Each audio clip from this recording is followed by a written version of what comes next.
Both teams are still in the hunt for their respective division titles. The 83rd meeting of the Tigers and the Yellow Jackets will feature a primetime matchup in Death Valley, with the Tigers trying to rebound from a heartbreaking loss in their last game, losing 27-24 at Syracuse on Friday, October 13, and the Yellow Jackets roaring back from an 11-point first-half deficit this past Saturday to defeat Wake Forest, 38-24, at home.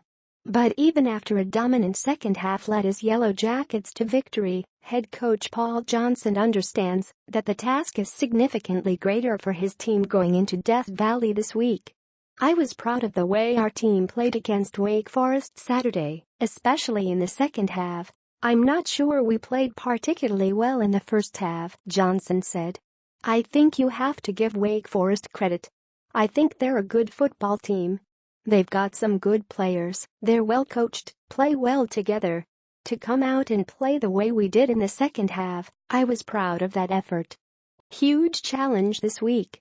Night game in Death Valley against a team that's got really good athletes and a team we've struggled with here the last couple years. It's a challenge for us, but it's an opportunity, and we're looking forward to going up and playing.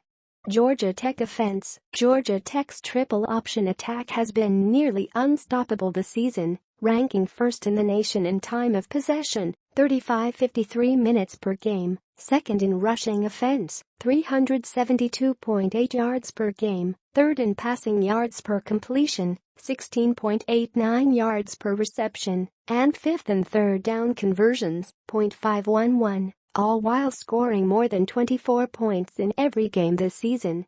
The Yellow Jackets have yet to face a defense like the one they will face Saturday.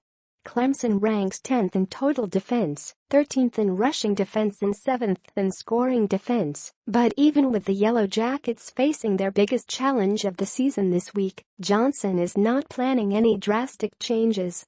"They're good. They've been good for a few years.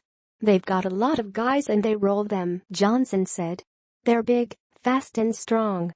We plan to do what we do every year. That's what we do. We're not going to change what we do. We just got to play a lot better than we've played against them, really last year especially. I think the year before we were somewhat limited when we played them. Last year we played a horrendous first half. Played a little better in the second half. But we were so far behind, it really didn't matter." Georgia Tech defense. The Yellow Jackets rank third in the ACC and 20th nationally in total defense, allowing 313.8 yards per game. In fact, the Yellow Jackets rank in the top 35 in 8 different defensive categories: first downs allowed, third down conversions, total defense, rushing defense, pass efficiency defense and scoring defense.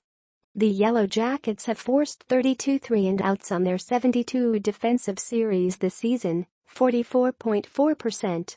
Last season, in 13 games, the Yellow Jackets forced only 24 three-and-outs. Even with the losses the Tigers had of personnel on offense, Johnson still believes that the Tigers are a dangerous offense. "The running backs are good players," Johnson said. "They're both, Tavian Feaster and Travis Etienne, really fast. They're home run guys. If you give them a crease they can go the distance. They've got good skill. They've got some new guys. They don't have as much experience on offense as they had a year ago, but they're still playing very well.